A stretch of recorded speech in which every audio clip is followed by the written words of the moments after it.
ಅಖಾಡ big ಫೈಟ್ಗೆ ಸ್ವಾಗತ. ನಾನು ಪ್ರಭು. ದೇಶ ವಿಭಜನೆ ಬಗ್ಗೆ ಈಗ ಅಧ್ಯಾಯಗಳು ಸೇರ್ಪಡೆಯಾಗಿದ್ದಾವೆ. ಅಂದರೆ NCERT ರೆಡಿ ಮಾಡುವಂತಹ ಆ ಪಠ್ಯಪುಸ್ತಕದಲ್ಲಿ 6, 8, 9, 12 ತರಗತಿಯ ಆ ಪಠ್ಯಪುಸ್ತಕದಲ್ಲಿ ಕೆಲವೊಂದು ವಿಷಯಗಳನ್ನು ಈಗ ಹೊಸದಾಗಿ ಸೇರ್ಪಡೆ ಮಾಡಲಾಗಿದೆ. ಈ ದೇಶ ವಿಭಜನೆ ಅಂತ ಬಂದಾಗ ಸಾಕಷ್ಟು ರೀತಿಯಾದಂಥ ವಿಶ್ಲೇಷಣೆಗಳು ಆಗ್ತಾ ಇರುತ್ತೆ. ಪರನ ಆಗುತ್ತೆ, ವಿರೋಧನ ಆಗುತ್ತೆ. ಹಾಗಾದರೆ ನಿಜಕ್ಕೂ ದೇಶ ವಿಭಜನೆ ಆಗಲಿಕ್ಕೆ ಕಾರಣ ಯಾರು? ಕೇಂದ್ರದ BJP ಸರ್ಕಾರ ಈಗ ಆ ಮಕ್ಕಳಲ್ಲಿ ಕೋಮುವಾದದ ವಿಷ ಬೀಜವನ್ನು ಬಿತ್ತುವಂಥ ಪ್ರಯತ್ನ ಏನಾದರೂ ಮಾಡ್ತಾ ಇದೆಯಾ? ಯಾಕಂದರೆ ಕಾಂಗ್ರೆಸ್ನವರು ಈ ರೀತಿ ಆರೋಪವನ್ನು ಮಾಡ್ತಾ ಇದ್ದಾರೆ. ಅಂಥ ಪುಸ್ತಕಗಳನ್ನು ಸುಟ್ಟಾಕ್ಬಿಡ್ರಿ ಅಂತ ಹೇಳ್ತಾ ಇದ್ದಾರೆ. ಯಾಕಂದರೆ ಕರ್ನಾಟಕದಲ್ಲೂ ಕೂಡ BJP ಸರ್ಕಾರದ ಅವಧಿಯಲ್ಲಿ ಸಾಕಷ್ಟು ಬದಲಾವಣೆಗಳಾಗಿದ್ವು. ಪಠ್ಯದಲ್ಲಿ ಹೆಡ್ಗೆವಾರ್ ಇರ್ಬೋದು, ಜೊತೆಗೆ ಟಿಪ್ಪು ಸುಲ್ತಾನ್ ಅವರ ಪಠ್ಯವನ್ನು ತೆಗೆದುಹಾಕಿದಿರ್ಬೋದು, ಮೊಘಲರು, ಈ ರೀತಿ ಅಂದರೆ ಈ ಮುಸ್ಲಿಂ ಕೆಲವು ದೊರೆಗಳ ದೌರ್ಜನ್ಯವನ್ನು ಪಾಯಿಂಟ್ ಮಾಡಿ ಒತ್ತಿ ಹೇಳಿ ಅವರ ಸಾಧನೆಗಳನ್ನು ತೆಗೆದುಹಾಕುವಂಥ ಪ್ರಯತ್ನಗಳು, ಅವರಿಗೆ ಮೂಗಿನ ನೇರಕ್ಕೆ ಹೇಗೆ ಬೇಕು ಹಾಗೆ ಪಠ್ಯರಚನೆ ಮಾಡುತ್ತಾ ಇದ್ದಾರೆ ಅನ್ನುವಂಥ ಘರ್ಷಣೆಗಳು ಕೂಡ ಹಿಂದೆ ನಾವು ನೋಡಿದ್ವಿ. ಈಗ NCERTಯ ಈ ಪಠ್ಯಕ್ರಮದಲ್ಲಿ ಸೇರಿಸಲಾದಂಥ ಒಂದು ಪಾಠ ಇದೆಯಲ್ವಾ, ದೇಶ ವಿಭಜನೆ ಆಗಲಿಕ್ಕೆ ಕಾರಣ ಯಾರು? ಇದರ ಹಿಂದೆ ಕಾಂಗ್ರೆಸ್ ಇತ್ತು ಆವಾಗ. ಅಂದರೆ ಜವಾಹರ್ಲಾಲ್ ನೆಹರು ಇದ್ದರು. ಅದರ ಜೊತೆಗೆ ಅವಾಗಿನ ಬ್ರಿಟಿಷ್ ವೈಸರ್ ಆಗಿದ್ದಂತಹ ಲಾರ್ಡ್ ಮೌಂಟ್ ಬ್ಯಾಟನ್ ಅವರಿದ್ದರು. ಮತ್ತು ಮುಸ್ಲಿಂ ಮುಖಂಡ ಏನಿದ್ರಾಗ ಮುಸ್ಲಿಂ ಲೀಗ್ನ ಮೊಹಮ್ಮದ್ ಅಲಿ ಜಿನ್ನಾ ಇದ್ದರು. ಹಾಗಾಗಿ ಈ 3 ಜನ ಸೇರಿಕೊಂಡು ದೇಶ ವಿಭಜನೆಯನ್ನು ಮಾಡಿದ್ರು. ಅದರಿಂದ ಸಾಕಷ್ಟು ರೀತಿಯಾದಂಥ ಸಮಸ್ಯೆಗಳಾಯಿತು ಅನ್ನುವಂತಹ ಅರ್ಥದಲ್ಲಿ ಈ ಪಾಠವನ್ನು ಮಾಡಲಾಗಿದೆ. ಅದು ಸಾಕಷ್ಟು ವಿವರಣೆ ಕೂಡ ಇದೆ. ಅದನ್ನು ಜಾಸ್ತಿ ನಾನು ಹೇಳೋಕೆ ಹೋಗೋದಿಲ್ಲ. ಆಮೇಲೆ ಅದರ ಬಗ್ಗೆ ಡೀಪಾಗಿ ನಾವು ಚರ್ಚೆಯನ್ನು ಮಾಡ್ತಾ ಹೋಗ್ತೀವಿ. ಯಾಕೆ ಈ ರೀತಿಯಾದಂತಹ ಪಾಠಗಳನ್ನು ಸೇರ್ಪಡೆ ಮಾಡಲಾಗ್ತಾ ಇದೆ ಅಂದರೆ ಇಲ್ಲಿ ಆ ಮಕ್ಕಳ ಮೇಲೆ ಯಾವ ರೀತಿ ಪರಿಣಾಮವನ್ನು ಬೀರ್ತಾ ಇದೆ. ಇದು ಕೇವಲ ರಾಜಕೀಯ ಪಕ್ಷಗಳ ಒಂದು ಚುನಾವಣಾ ಪ್ರಣಾಳಿಕೆಯಾಗಿ ಪಠ್ಯಕ್ರಮವನ್ನು ಬಳಸಿಕೊಳ್ಳಲಾಗ್ತಾ ಇದೆಯಾ? ಇದೆಲ್ಲದರ ಬಗ್ಗೆ ಚರ್ಚೆ ಮಾಡ್ತಾ ಹೋಗ್ತೀವಿ. ಅದಕ್ಕಿಂತ ಮುಂಚೆ ಕಾಂಗ್ರೆಸ್ ನಾಯಕ ಪವನ್ ಖೇರಾ ಅವರು ಇದರ ಬಗ್ಗೆ ಆಕ್ಷೇಪ ಹೊರಹಾಕಿದ್ದಾರೆ, ಖಂಡಿಸಿದ್ದಾರೆ. ಏನು ಹೇಳಿದ್ದಾರೆ ಕೇಳೋಣ. तो गुजरात में साबरमती के किनारे हिंदू महासभा का राष्ट्रीय अधिवेशन हुआ था, जिसमें यह स्पष्ट तौर पे कहा गया था कि हिंदू और मुसलमान एक देश में नहीं रह सकते. 1938 आइए आगे 1940 क्या यह है मॉड्यूल में? 1940 में इसी जुगलबंदी को आगे बढ़ाते हुए लाहौर अधिवेशन में, मुस्लिम लीग के लाहौर अधिवेशन में जिन्ना ने यही बात दोहराई. 1938 में सबसे पहले हिंदू महासभा ने यह बात रखी थी. 1940 में जिन्ना ने वो बात दोहराई थी. अब आइए 1942 में, मैं दावे के साथ कह सकता हूं कि यह तारीख भी नहीं लिखी होगी, है क्या? 1942 में क्या हुआ था ये लिखा है. अलायंस की सरकार बनी थी, लिखा है. हिंदू महासभा और मुस्लिम लीग की सरकार बनी थी. जब भारत छोड़ो आंदोलन का आह्वान हुआ, कांग्रेस ने तमाम प्रोविंशियल असेंबली से इस्तीफा दिया सड़क पर उतरने के लिए. उस वक्त हिंदू महासभा और मुस्लिम लीग ने गठजोड़ किया, गठबंधन किया, सरकारें बनाई. NWFP में, बंगाल में, सिंध में, और सिंध असेंबली में पार्टीशन का प्रस्ताव पारित हुआ. गठबंधन की सरकार थी, हिंदू महासभा और मुस्लिम लीग की. लिखा है क्या उस मॉड्यूल में NCERT? तो गुजरात ಇದೇ ವಿಚಾರದ ಬಗ್ಗೆ ಚರ್ಚೆ ಮಾಡಲಿಕ್ಕೆ ನಮ್ಮ ಜೊತೆಗೆ ಅತಿಥಿಗಳು ಜಾಯ್ನ್ ಆಗಿದ್ದಾರೆ. ಅವ್ರನ್ನ ಕಾರ್ಯಕ್ರಮಕ್ಕೆ ಸ್ವಾಗತ ಮಾಡ್ತೀನಿ. ಮೊದಲಾಗಿ BJP ವಕ್ತಾರರಾಗಿರುವಂಥ ಅಶೋಕ್ ಗೌಡ್ರು ಜಾಯ್ನ್ ಆಗಿದ್ದಾರೆ. ಸರ್ ನಮಸ್ತೆ, ಕಾರ್ಯಕ್ರಮಕ್ಕೆ ಸ್ವಾಗತ. ಕಾಂಗ್ರೆಸ್ ವಕ್ತಾರರಾಗಿರುವಂಥ ಕಶ್ಯಪ್ ಅವರು ಜಾಯ್ನ್ ಆಗಿದ್ದಾರೆ. ಸರ್ ನಮಗೂ ಕೂಡ ಸ್ವಾಗತ. ಕಶ್ಯಪ್ ಅವರು, ಈಗ ಕಾಂಗ್ರೆಸ್ ಈ ಹಿಂದೆ ಆರೋಪಗಳನ್ನು ಮಾಡ್ತಾ ಬರ್ತಾ ಇತ್ತು. ಪಠ್ಯಕ್ರಮದಲ್ಲಿ ಇವರು ಹಿಂದುತ್ವ, ಕೇಸರೀಕರಣವನ್ನು ತುಂಬುತ್ತಾ ಇದ್ದಾರೆ, ಮಕ್ಕಳ ಮೇಲೆ ಪರಿಣಾಮ ಬೀರ್ತಾ ಇದೆ ಅಂತೇಳಿ. ಈಗ ದೇಶ ವಿಭಜನೆ ಈ ಪಾಠ ಅಂತ ಬಂದಾಗ ಕಾಂಗ್ರೆಸ್ನವರೇ ಅಪರಾಧಿಗಳು ಅನ್ನೋ ರೀತಿಯಲ್ಲಿ ಆ ಪಠ್ಯಕ್ರಮವನ್ನು ಸೇರ್ಪಡೆ ಮಾಡಲಾಗಿದೆ. ಹಾಗಾದರೆ ನೀವೇ ಕಾರಣನ ಈ ದೇಶ ವಿಭಜನೆ ಆಗಲಿಕ್ಕೆ ಅಂತ ಹೇಳಿ? ನೋಡಿ, ಇತಿಹಾಸನ ಮರೆಯೋಕ್ಕಾಗಲ್ಲ. ಇವರು ಎಷ್ಟೇ 100 ಬಾರಿ ವಾಟ್ಸ್ಆ್ಯಪ್ ಯೂನಿವರ್ಸಿಟಿ ಸುಳ್ಳುಗಳನ್ನ ಜನರ ಮುಂದೆ ಇಟ್ಟರು ಜನ ಅಷ್ಟು ಜನಕ್ಕೂ ಸ್ವಲ್ಪ ಅವ್ರಿಗೆ ಗೊತ್ತಿದೆ ಹಿಸ್ಟ್ರಿ ಏನಾಗಿದೆ, ಹಿಂದೆ ಏನೇನಾಗಿತ್ತು, ನಮ್ಮ ಸ್ವತಂತ್ರ ಪೂರ್ವದಲ್ಲಿ, ಸ್ವತಂತ್ರ ಬಂದಾಗ, ಸ್ವತಂತ್ರಕ್ಕೋಸ್ಕರ ಏನೇನು ನಡೀತು ಅನ್ನೋದೊಂದು ಜನ ಮರೆತಿಲ್ಲ. ಆದರೆ ಇಂದಿನ ಯುವ ಪೀಳಿಗೆಗೆ ಒಂದು ಧರ್ಮಗಳ ಮಧ್ಯೆ ಎತ್ತು ಕಟ್ಟಿ ಒಂದು ಧರ್ಮದ ವಿಷ ಬೀಜವನ್ನು ಬಿತ್ತಿ ಅವ್ರನ್ನ ಅವರ ಹಾದಿಯನ್ನು ತಪ್ಪಿಸಲಿಕ್ಕೆ ಬಿ ಜೆ ಪಿ ಸರ್ಕಾರ ಕಳೆದ 11 ವರ್ಷದಿಂದನೂ ಮಾಡ್ಕೊಂಬಂದಿತ್ತು, ರಾಜ್ಯ ಸರ್ಕಾರದಲ್ಲೂ ಮಾಡಿತ್ತು. ಆದರೆ ಅದಕ್ಕೆ ನಾವು ತೀವ್ರವಾಗಿ ಖಂಡಿಸಿದ್ವಿ, ತೀವ್ರವಾಗಿ ವಿರೋಧಿಸಿದ್ದೀವಿ. ಅದು ಏನೇನು ತಪ್ಪುಗಳಾಗಿತ್ತು ರಾಜ್ಯ ಸರ್ಕಾರದಲ್ಲಿ, ರಾಜ್ಯ ಸರ್ಕಾರದ ಮಟ್ಟದಲ್ಲಿ ಅದನ್ನು ಸರಿಪಡಿಸಿದ್ದೀವಿ. Coming back to the subject, ಇವರು ಇತಿಹಾಸ 2014 ಬಂದ ಮೇಲೆ ಯಾವ ಮಟ್ಟದ ಕೇಸರೀಕರಣಗೊಳಿಸ್ತಿದ್ದಾರೆ ಇನ್ಸ್ಟಿಟ್ಯೂಷನ್ಸ್ನ ಮತ್ತು ಒಂದು ಹಿಸ್ಟ್ರಿನ ಅನ್ನೋದು ಜನಕ್ಕೆ ಒಂದು ಗೊತ್ತಿರೋ ವಿಷಯ. ಇವರದೇ ಬಿ ಜೆ ಪಿ ಪಕ್ಷದ ಸಂಸದರು, ಹಿಮಾಚಲ್ ಪ್ರದೇಶನ ಸಂಸದರು ಒಬ್ಬರು ಹೇಳ್ತಾರೆ, 2014 ಆದಮೇಲೆ ನಮಗೆ ದೇಶಕ್ಕೆ ಸ್ವತಂತ್ರ ಬಂದಿದೆ ಅಂತಾರೆ. ಯಾರು ಕಂಗನಾ ರನಾವತ್ ಅವ್ರು ಹೇಳ್ತಾರೆ 2014 ಆದಮೇಲೆ ನಮಗೆ ಸ್ವತಂತ್ರ ಬಂದಿದೆ ಅಂತಾರೆ. ಇನ್ನೊಂದು ಇದೇ ಬಿ ಜೆ ಪಿ ಪಕ್ಷದ ಯುವ ಘಟಕದ ಒಬ್ಬರು ಪ್ರಧಾನ ಕಾರ್ಯದರ್ಶಿನ ವೈಸ್ ಪ್ರೆಸಿಡೆಂಟು ಒಂದು ಚರ್ಚೆ ಸಮಯದಲ್ಲಿ ಹೇಳ್ತಾರೆ, ನಮಗೆ ಆಜಾದಿ ಇಂಡಿಪೆಂಡೆನ್ಸು ನಾವು ಲೀಸಲ್ಲಿದ್ದೀವಿ, 99 ವರ್ಷದ ಲೀಸಲ್ಲಿದ್ದೀವಿ ಅಂತ. ಈ ಮಟ್ಟದ ಒಂದು ವಿಷಯ ಆಧಾರಿತ ಇಟ್ಟುಕೊಂಡು ಇವರು ಬಿ ಜೆ ಪಿಯವರು ಹಗೆತನ ಸಾಧಿಸ್ತಾರೆ, ಒಂದು ವಿಷಯ ಇಟ್ಕೊಂಡಿದ್ದಾರೆ ಅಂದರೆ ನಿಮಗೆ ಗೊತ್ತಾಗುತ್ತೆ ಅವ್ರು ಯಾವ ಮಟ್ಟದ ಜನರ ಮಧ್ಯೆ ಒಂದು ವಿಷ ಬೀಜ ಬಿತ್ತಬೇಕು ಅಂತ ನಿಮಗೆ ಗೊತ್ತಾಗುತ್ತೆ. ಅಂದ್ರೆ ನಿಮ್ಮ ಪ್ರಕಾರ ಇದು ನಿಜ ಅಲ್ಲ ಹಾಗಾದ್ರೆ? ದೇಶ ವಿಭಜನೆ ನೋಡಿ ಪಾರ್ಟಿಷನ್ ಆಗಿರೋದು ಕಲ್ಪಿತನ ಹಾಗಾದ್ರೆ ಬಿಜೆಪಿಯದ ಇದು ಅಜೆಂಡಾ. ನೋಡಿ ಬಿಜೆಪಿ ಅವ್ರಿಗೆ ಒಂದು ಅಜೆಂಡಾ ಬೇಕು, ಅಜೆಂಡಾ ಇಟ್ಕೊಂಡು ಅವರು ಜನರ ಮಧ್ಯೆ ಇರ್ತಾರೆ. ನಾವು ಅವರ ಬದುಕು ಬಗ್ಗೆ ಕೆಲಸ ಮಾಡ್ತೀವಿ. ಕಾಂಗ್ರೆಸ್ನವ್ರಿಗೆ ಜನರ ಬದುಕು ಇಂಪಾರ್ಟೆಂಟು, ಬಿ ಜೆ ಪಿ ಅವರಿಗೆ ಧರ್ಮಗಳ ಮಧ್ಯೆ ಎತ್ತು ಕಟ್ಟಿಬಿಟ್ಟು ಅದು ಇಂಪಾರ್ಟೆಂಟ್. ಯಾಕಂದರೆ ಧರ್ಮಗಳು ಎತ್ತು ಕಟ್ಟಿದ್ರೆ ಅವ್ರಿಗೆ ವೋಟ್ ಸಿಗುತ್ತೆ ಅಂತ ಒಂದು ಎಲ್ಲೇ ಯೂನಿವರ್ಸಿಟಿನೇ ಒಂದು ಸಂಶೋಧನೆ ಪ್ರಕಾರ, ಸರ್ವೆ ಪ್ರಕಾರ ಒಂದು ಸರ್ವೇಲಿ ಹೇಳಿದ್ದಾರೆ. ಇವರು ಧರ್ಮಗಳ ಬಗ್ಗೆ ಯಾವಾಗ ವಿಷ ಬೀಜ ಬಿತ್ತಾರೋ ಅವ್ರಿಗೆ ಅವಾಗ ಅದರಲ್ಲಿ ವೋಟ್ ಫೆಚ್ ಆಗುತ್ತೆ ಅಂತ ಒಂದು ಎಲ್ಲೇ ಯೂನಿವರ್ಸಿಟಿ ಮಾಡಿರುವ ಸರ್ವೇಲೇ ಹೇಳ್ತಾರೆ. ಹಾಗಾಗಿ ಇಂಥ ವಿಷ ಬೀಜ ಬಿತ್ತುವ ಕೆಲಸವನ್ನು ಕಳೆದ 11 ವರ್ಷದಿಂದ ಮಾಡ್ಕೊಂಬಂದಿದೆ. ಇವಾಗ ಇವರು ಪಾರ್ಟಿಷನ್ ಬಗ್ಗೆ ಮಾತಾಡ್ತಿದ್ದಾರೆ. ಪಾರ್ಟಿಷನ್ ಬಗ್ಗೆ ನಿಮಗೆ ಗೊತ್ತು, ಹಿಂದೂ ಮಹಾಸಭಾ ಮತ್ತು ಜಿನ್ನಾ ಅವರು ಏನೇನು ಮಾಡಿದರು ಅಂತ. ಹಾಗಾಗಿ ಇದಕ್ಕೂ ಕಾಂಗ್ರೆಸ್ಗೂ ಏನು ತಳಕ ಹಾಕೋ ಇದು ವಿಷಯ ಇಲ್ಲ. ಇದು ನಡೆದಿರುವುದು ಜಿನ್ನಾ ಮತ್ತು ಹಿಂದೂ ಮಹಾಸಭಾ ಇವರು ಒಟ್ಟುಗೂಡಿ ನಡೆದಿರುವ ಕೆಲಸವನ್ನು ಮಾಡಿರೋದನ್ನು ಏನಾರ ಮಾಡಿ ಕಾಂಗ್ರೆಸ್ ಪಕ್ಷವನ್ನು ಇವರು ತೇಜೋವಧೆ ಮಾಡಬೇಕು. ಆದರೆ ಜನಕ್ಕೆ ಗೊತ್ತು ಪಾರ್ಟಿಷನ್ ಆಗಿರುವುದು ಹಿಂದೂ ಮಹಾಸಭಾ ಮತ್ತು ಜಿನ್ನಾ ಅವರ ಮುಸ್ಲಿಂ ಲೀಗಿನ ನೇತೃತ್ವದಲ್ಲಿ ಪಾರ್ಟಿಷನ್ ನಡೆದಿದೆ ಅಂತ ಹಿಸ್ಟ್ರಿ ಗೊತ್ತು. ಹಿಸ್ಟ್ರಿ ಇವರು ಅಳಿಸ್ಬೋದು, ಆದರೆ ಹಿಸ್ಟ್ರಿ ಇವರು ಜನರ ಮನಸ್ಸಿನಲ್ಲಿ ತೆಗೆದುಹಾಕಕ್ಕಾಗಲ್ಲ. ಇತಿಹಾಸವನ್ನು ಡಿಲೀಟ್ ಮಾಡ್ಬೋದು, ಪುಸ್ತಕದಲ್ಲಿ ಡಿಲೀಟ್ ಮಾಡ್ಬೋದು ಇತಿಹಾಸವನ್ನು, ಆದರೆ ಜನರ ಮನಸ್ಸಿನಲ್ಲಿ ಉಳಿದಿರುವ ಇತಿಹಾಸವನ್ನು ಅವರು ಡಿಲೀಟ್ ಮಾಡೋಕ್ಕಾಗಲ್ಲ ಅಂತ ಹೇಳಕ್ಕೆ ಇಷ್ಟಪಡ್ತೀನಿ. ಎಸ್ ಸರ್, ಈಗ ಇತಿಹಾಸವನ್ನ ಸೃಷ್ಟಿ ಮಾಡೋಕೆ ಹೋಗ್ತಾ ಇದ್ದಾರಲ್ಲ, ತಿರುಸ್ತಾ ಇದ್ದೀರಿ ಸರ್. ಇತಿಹಾಸವನ್ನ ಯಾಕೆ ತಿರ್ಸ್ತಾ ಇದ್ದೀರಿ ಅಂತ ಹಿಂದೂ ನೀವು ಅದನ್ನೇ ಹೇಳ್ತಾ ಇದ್ದೀನಿ. ನೀವು ಸರಿಯಾಗಿ ತಿಳ್ಕೊಳ್ಳದೆ ಈ ತರ ಬಯಾಸ್ಡ್ ಆಗಿ ಒಬ್ಬ ಜರ್ನಲಿಸ್ಟ್ ಆಗಿ ಮಾತಾಡಬಾರ್ದು. ಒಂದ್ ನಿಮಿಷ ನೀವು ಕರೆಕ್ಟ್ ಆಗಿ ಪ್ರಶ್ನೆ ಕೇಳಿ, ಅದಕ್ಕೆ ನಾವು ಉತ್ತರ ಕೊಡ್ತೀವಿ. ಆದ್ರೆ ನೀವು ಒಂದ್ ನಿಮಿಷ ಹಿಂದೂ ಮಹಾಸಭಾ ಅಂತ ಅಂದ್ಬಿಟ್ಟು ಪವನ್ ಕೇರಾ ಹೇಳ್ತಾರೆ ಅಂತ ಅಂದ್ಬಿಟ್ಟು ನೀವು ಅಸ್ಯೂಮ್ ಮಾಡ್ಕೊಂಬೇಡಿ. ಒಂದ್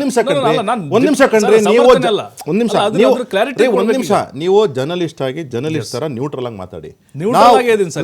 ನೀವೇ ಕೇಳ್ತೀರಾ ಹಿಂದೂ ಮಹಾಸಭಾ ಅಂತ ಪವನ್ ಕೇರಾ? ಒಂದ್ ನಿಮಿಷ ಮಾತಾಡಕ್ಕೆ ನೀವು ಆಗ್ಲೇನು ಅಷ್ಟೇ ಹೇಳಿದ್ರಿ ಬಿಜೆಪಿ ಅವರು ಅಂತ ತಿರ್ಸ್ತಿದ್ದಾರೆ ಅಂತ ಹೇಳಿ. ನಿಮಗೆ ಹೆಂಗ್ರಿ ಗೊತ್ತು ಬಿಜೆಪಿ ತಿರ್ಸ್ತಿದಾರೆ ಅಂತ? ಕಾಂಗ್ರೆಸ್ನವರು ಉತ್ತರ ಕೊಡ್ತೀನಿ. ಹಂಗೆ ಹೇಳಿ ಪರವಾಗಿಲ್ಲ. ಕಾಂಗ್ರೆಸ್ನವರು ಆಪಾದನೆ ಬಿಜೆಪಿ ಅವರು ಹೇಳಿದ್ರು ಅಂತ ಹೇಳ್ಬಿಡಿ. ಸರಿಯಾದ ಪದ ಉಪಯೋಗ. ಖಂಡಿತ ಪ್ರಭು ಅವರೇ, ಏನು ಅಂತ ಹೇಳಿದ್ರೆ ನೋಡಿ, ಪಾರ್ಟಿಷನ್ ಅಂತೂ ಆಯ್ತು, ದೇಶ ವಿಭಜನೆ ಅಂತೂ ಆಯ್ತು. ದೇಶ ವಿಭಜನೆ ಆಗಿ 8 ಲಕ್ಷ ಜನ ಪ್ರಾಣ ತತ್ತರು, ಅನೇಕ ಜನ ನರಕ ಅನುಭವಿಸಿದ್ರು, ಅನೇಕ ಜನ ಅನಾಥರಾದ್ರು, ಹೆಣ್ಮಕ್ಳು ಜೀವ ಹೋಯ್ತು, ಹೆಣ್ಮಕ್ಳಿಗೆ ರೇಪ್ ಆಯ್ತು, ಅನೇಕ ಜನ ವಾಪಸ್ ಬರದೆ ಅಲ್ಲೇ ಸತ್ತೋದು, ಬಾವಿಗಳಿಗೆ ಬಿದ್ದು ಸತ್ತೋದ್ರು. ಇದೆಲ್ಲ ಸತ್ಯ ಅಲ್ವಾ? ಕರಾಳ ಡೇಸ್ ಆಫ್ ಪಾರ್ಟಿಷನ್ ಅಂತ ಹೇಳಿ ತತ್ಸುಮಾರು 20 ಪುಸ್ತಕಗಳಿದೆ. ಅದರಲ್ಲಿ ನಾನೇ 3 ಪುಸ್ತಕಗಳನ್ನ ಓದ್ಕೊಂಡಿದ್ದೇನೆ. ಬೇಕಂದ್ರೆ ಹೇಳ್ತಾನೆ, ಪವನ್ ಕೇರಾ ಅವ್ರಿಗೆ ಹೇಳ್ತಾ ಇದ್ದೇನೆ, ಅಥವಾ ಕಾಂಗ್ರೆಸ್ನ ಎಲ್ಲ ನಾಯಕರುಗಳು ತಮ್ಮ ಮಾಧ್ಯಮದ ಮೂಲಕ ಹೇಳ್ತಾ ಇದ್ದಾನೆ. ಟ್ರೈನ್ ಟು ಪಾಕಿಸ್ತಾನ್ ಖುಷ್ವಂತ್ ಸಿಂಗ್, ಆಜಾದಿ, ಚಮನ್ ಲೋಹಾ ಅಂತ ಹೇಳಿ, the other side of the silence, Urvashi Butalia, sunlight on a broken column, Attia Hosain, midnight's children, Salman Khurshid, Pinjara, Amrita Pritam, my name is Radha, Saadat Hussain, great partition, Yasmin Khan. ನಾನು ಓದಲೇಬೇಕು, ಖಂಡಿತ. ಒಂದು break ತಗೊಂಡು ಪ್ರಭು ಇಲ್ಲ break ನ ಸಮಯ ನಾನು ಆಗಿದೆ. ಮುಗಿಸ್ಬಿಡ್ತೀನಿ ಸರ್, ಖಂಡಿತ ನಿಮ್ಮ ಹತ್ರ ಬರ್ತೀನಿ. ಮುಗಿಸ್ಬಿಡ್ತೀನಿ ಆಮೇಲೆ ತಾವು Yes, ಬ್ರೇಕ್ yes, ತಗೊಳ್ಳಿ. yes. Amritsar to Lahore, Bhisham Sahni, Mr and Mrs Jinnah, Sneha Reddy, the clear light of a day, Anita Desai, stories of 1947, partition, a long shadow, ice candy man, Bapsi Sidhwa, the broken mirror, Krishna Baldev, regret, Ikram Ullah, India divided, Dr. Rajendra Prasad, the President of India, the melted dawn, Sadant Hussain Manto, Thomas, the Bisham Sahani, Midnight Stories, Nishada Hijri, ಇವರೆಲ್ಲ ಬರೆದಿರ್ತಕ್ಕಂಥ ಪುಸ್ತಕನ ಕಾಂಗ್ರೆಸ್ನ ಹಿರಿಯ ನಾಯಕರುಗಳಿಂದ ಹಿಡ್ಕೊಂಡು ಕಿರಿಯ ಕಾರ್ಯಕರ್ತರು ಓದ್ಕೊಳ್ಳಿ. ಆಮೇಲೆ ಹೇಳಿ ಯಾರು ಪಾರ್ಟಿಷನ್ಗೆ ಕಾರಣ ಅಂತೇಳಿ ಆವತ್ತು ಡಿಬೇಟ್ ಮಾಡೋಣ. ಯಾಕೆ ಅಂತಂದ್ರೆ ನೀವು NCERT ಅಲ್ಲಿ ಸೇರಿಸಿರೋದು ನಿಮ್ಮನ್ನ ಪ್ರಶ್ನೆ ಮಾಡೋದಾದ್ರೆ, ನಾನು ಈ ಪುಸ್ತಕಗಳಲ್ಲಿ ಇರ್ತಕ್ಕಂತಹ 3 ಪುಸ್ತಕಗಳನ್ನ ನಾನು ಸ್ವತಃ ಓದ್ಕೊಂಡಿದ್ದೇನೆ. ನಾನು ಸ್ವತಃ ಓದ್ಕೊಂಡು ಹೇಳ್ತಾ ಇದ್ದೀನಿ, ಈ ಸತ್ಯ ಆಚೆ ಬರಬೇಕು ಇಲ್ಲ ಅಂತೇಳಿ. ನೀವು ನೆಕ್ಸ್ಟ್ ಅಶೋಕ್ ಸರ್ ಹೇಳ್ತಾ ಇದ್ರಿ, ನೀವು ಪುಸ್ತಕವನ್ನು ಕೂಡ ತಾವು ಓದ್ಕೊಂಡು ಬಂದಿದ್ದೀರಿ. ಬಟ್ ಈಗ ಹಿಂದೂ ಮಹಾಸಭಾದು 1938ರಲ್ಲಿ ಅವರೇ ಪ್ರಚಾರ ಮಾಡಿದ್ರು, ಆಮೇಲೆ ಜಿನ್ನಾ ಅವರು ಪ್ರಸ್ತಾಪ ಮುಂದಿಟ್ಟರು ನೆಹರು ಮುಂದೆ ಅನ್ನುವಂಥ ವಾದ ಕಾಂಗ್ರೆಸ್ ಅವ್ರು ಮಾಡ್ತಾ ಇದ್ದಾರೆ. ನಾನು ಒಂದೊಂದು ಓದ್ಕೊಂಡ್ಬರ್ತೀನಿ. ಫಸ್ಟ್ ಅದಕ್ಕಿಂತ ಮುಂಚೆ, one who forgets history forgets his or her self and the future is win the dark ಅಂತ ಅಂದ್ಬಿಟ್ಟು ಈ ಫೇಮಸ್ ಹಿಸ್ಟಾರಿಯನ್ಸ್ ಹೇಳ್ತಕ್ಕಂಥದ್ದು. ಈಗ ನಾವು ಮೊದಲಿಗೆ ಪವನ್ ಖೇರಾ ಅವ್ರಿಗೆ ಹಿಡ್ಕೊಂಡು ಕಾಂಗ್ರೆಸ್ನ ಎಲ್ಲ ನಾಯಕರುಗಳಿಗೆ ಇನ್ಕ್ಲೂಡಿಂಗ್ ಕಾರ್ಯಕರ್ತರಿಗೂ ಹೇಳ್ತಾ ಇದ್ದೇನೆ, ಕೇಳಿಸ್ಕೊಳ್ಳಿ ಒಂದ್ಸತಿ. ಸೈಯದ್ ಅಹಮದ್ ಖಾನ್ ಅಂತ ಹೇಳಿ, ಅವರು 1876 ಅನೇಕ ಪುಸ್ತಕಗಳನ್ನು ಬರೀತಾರೆ. ಅವ್ರು ಬರೆದಿರ್ತಕ್ಕಂಥ ಪುಸ್ತಕಗಳನ್ನು ಸಹ ನಾನೇ ಒಂದು ಸತಿ ಓದಿದ್ದೇನೆ, ಆದರೆ ಜನಗಳಿಗೋಸ್ಕರ ಓದ್ತೇನೆ. ಅವರು ಬರೆದಿರ್ತಕ್ಕಂಥ ಪುಸ್ತಕಗಳಲ್ಲಿ ಎಸ್ಸೇಸ್ ಬರೆದಿದ್ದಾರೆ, ಸ್ಟೋರೀಸ್ ಬರೆದಿದ್ದಾರೆ. ಅದರಲ್ಲಿ ಸೈಯದ್ ಅಹಮದ್ ಖಾನ್ ಅವರು ಕ್ಲಿಯರಾಗಿ ಹೇಳ್ತಾರೆ, ಈ ದೇಶ ಮುಂದೊಂದು ಸತಿ ಇಸ್ಲಾಮಿಕ್ ಕಂಟ್ರಿ ಮತ್ತು ಹಿಂದೂ ಕಂಟ್ರಿ ಅಂತ ಆಗಲೇಬೇಕು. ಅದರಲ್ಲಿ ಅಥವಾ ಆಗದೇ ಇದ್ದರೆ ಈ ದೇಶದಲ್ಲಿ ಒಬ್ಬ ಮುಸ್ಲಿಮೇನೇ ಅಧಿನಾಯಕ ಆಗಿರಬೇಕು. ಯಾಕೆಂದರೆ ಸುಲ್ತಾನೀಸು, ಲೋಹರೀಸು ಮತ್ತು ಇವರೆಲ್ಲ ಹೇಗೆ ಮೊಘಲರು ಇವರೆಲ್ಲ ಹೇಗೆ ರೂಲ್ ಮಾಡ್ಕೊಂಬಂದರು, ಈ ದೇಶದ ಒಡೆತನ ಇರತಕ್ಕಂತಹದ್ದು ಮುಸಲ್ಮಾನರಿಗೆ ಮಾತ್ರ, ಅಥವಾ ಹಿಂದೂಗಳು ಮೆಜಾರಿಟಿನಲ್ಲಿ ಇರ್ತಕ್ಕಂಥ ಈ ದೇಶದಲ್ಲಿ ಯಾವತ್ತಾದ್ರೂ ಈ ದೇಶ ಡಿವೈಡ್ ಆದರೆ ಅದು ಮುಸ್ಲಿಂ ದೇಶ ಒಂದು ಆಗಬೇಕು ಮತ್ತು ಹಿಂದೂ ದೇಶ ಒಂದು ಆಗಬೇಕು ಅಂತ ಹೇಳಿ ಸೈಯದ್ ಅಹಮದ್ ಖಾನ್ ಅಂತಕ್ಕಂತಹ ಅಲಿಗರ್ ಮುಸ್ಲಿಂ ಯೂನಿವರ್ಸಿಟಿನಲ್ಲಿ ಪ್ರೊಫೆಸರ್ ಆಗಿದ್ದಂಥವರು, ಸ್ಕಾಲರ್ ಆಗಿದ್ದಂಥವರು, ರೈಟರ್ ಆಗಿದ್ದಂಥವರು, ಈ ವ್ಯಕ್ತಿ ಕ್ಲಿಯರ್ ಕಟ್ಟಾಗಿ ಬರೆದಿದ್ದಾರೆ ಅಂತಕ್ಕಂತಹ ಅನೇಕ ಪುಸ್ತಕಗಳನ್ನು, ಆಯಿತಾ, ಈ ವ್ಯಕ್ತಿ ಬರೆದಿರ್ತಕ್ಕಂತಹ ಪುಸ್ತಕಗಳ ಲಿಸ್ಟು ನನ್ನ ಹತ್ರ ಇದೆ, ಆಯಿತಾ. ನೋಡಿ, ಇದನ್ನು ಯಾಕೆ ಕಾಂಗ್ರೆಸ್ಸಿಗರು ಮರೀತಾರೆ? ಒಂದನೇ ಪ್ರಶ್ನೆ. ಓಕೆ. ಎರಡನೇ ಪ್ರಶ್ನೆ, ಪಾರ್ಟಿಷನ್ಗೆ ಏನೇನು ಕಾರಣ ಆಯಿತು ಅಂತ ಅಂದ್ಬಿಟ್ಟು ಎಲ್ಲ ಏನೇನು ಬರೆದಿದ್ದಾರೆ ಅಂತ ಹೇಳಿ. 1871 ಪಾಪ್ಯುಲೇಷನ್ ಸೆನ್ಸಸ್ ಆಗುತ್ತೆ. ಆಗ ಕ್ಲಿಯರ್ ಕಟ್ಟಾಗಿ ಡಿಮಾರ್ಕೆಟ್ ಆಗುತ್ತೆ, ಮುಸ್ಲಿಂ ಮೆಜಾರಿಟಿಯಲ್ಲಿದೆ, ಹಿಂದೂ ಮೆಜಾರಿಟಿಯಲ್ಲಿದೆ ಅಂತ ಹೇಳಿ.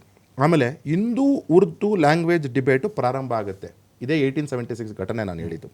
1905 ಬೆಂಗಾಲ್ ಪಾರ್ಟಿಷನ್ ಆದಾಗ ಬೆಂಗಾಲ್ನ ಬೆಂಗಾಲ್ನ ಡಿವೈಡ್ ಮಾಡಿದಾಗ ಈಸ್ಟ್ ಬೆಂಗಾಲು ಮತ್ತು ವೆಸ್ಟ್ ಬೆಂಗಾಲ್ ಅಂತೇಳಿ ಅನೇಕ ದೇಶ ಕರ್ನಾಟಕದಲ್ಲೂ ಸೇರಿಸ್ಕೊಂಡು ಅದಕ್ಕೆ ವಿರೋಧ ವ್ಯಕ್ತ ಆಗುತ್ತೆ. ಅದಕ್ಕೆ ಅಲೋ ಮಾಡಿ ಅದಕ್ಕೆ ಸೀಲು ಸೈನ್ ಹಾಕ್ಸ್ತವ್ರು ಯಾರು? ಆವಾಗ ಮುಸ್ಲಿಂ ಲೀಗ್ ಇತ್ತ? ಇರಲಿಲ್ಲ. ಕಾಂಗ್ರೆಸ್ ಇತ್ತಾನೆ, ಕಾಂಗ್ರೆಸ್ ಇತ್ತ ಅವತ್ತು, ಆಯಿತಾ. ಆವತ್ತು ಹಾಕಿದಾಗ ಅದಕ್ಕೆ ಏನು ಮಾಡ್ತಾ ಇದ್ರಿ? ಆಗ ಹೇಳ್ತಾರೆ ಬೇಡ, ಅನೇಕ ಜನ ಸ್ಕಾಲರ್ಸ್ ಹೇಳ್ತಾರೆ ಆಗ ಬೇಡ, ಇದರಿಂದ ದೊಡ್ಡ ಒಂದು ಡಿವೈಡ್ ಕ್ರಿಯೇಟ್ ಆಗುತ್ತೆ ಅಂತ ಹೇಳ್ತಾರೆ. ಅದಾದಮೇಲೆ ಖಿಲಾಫತ್ ಮೂವ್ಮೆಂಟು 1919ನಲ್ಲಿ ಖಿಲಾಫತ್ ಕಾಂಗ್ರೆಸ್ ಕರೆಕ್ಟ್ ಒಪ್ಕೊಂಡೆ ನಾನು. ಬ್ರಿಟಿಷರ್ ಮಾಡೋಗಿದ್ದು ಸತ್ಯವಾಗ್ಲೂ ಬರ್ತೀನಿ. ಇದು ಮೌಂಟ್ ಬ್ಯಾಟನ್ ಅಲ್ಲ, 1905, ಆಯ್ತಾ. ಓವರ್ ಆಲ್ ಹೇಳ್ತಾ ಇರೋದು ನಾನು, ಅಲ್ಲಿಗೂ ಬ್ರಿಟಿಷರ ಕೊಡುಗೆ. ನಾನು ಡೇಟ್ ವೈಸೇ ಬರ್ತೀನಿ, ಯಾಕಂದ್ರೆ 1 ಅವರ್ ಡಿಬೇಟ್ ಇದೆ. ಇಲ್ಲಿ ಕುತ್ಕೊಂಡಿರತಕ್ಕಂತವ್ರು ನಾವು 3 ಜನ ಅಲ್ಲ. ನೀವು ಮಾತಾಡಿರಂತೆ ಕಶ್ಯಪ್, ನೀವು ನಿಮ್ಮ ಟೈಮ್ ಬಂದಾಗ ಮಾತಾಡಿ, ತಂದು ಸಂತೋಷ.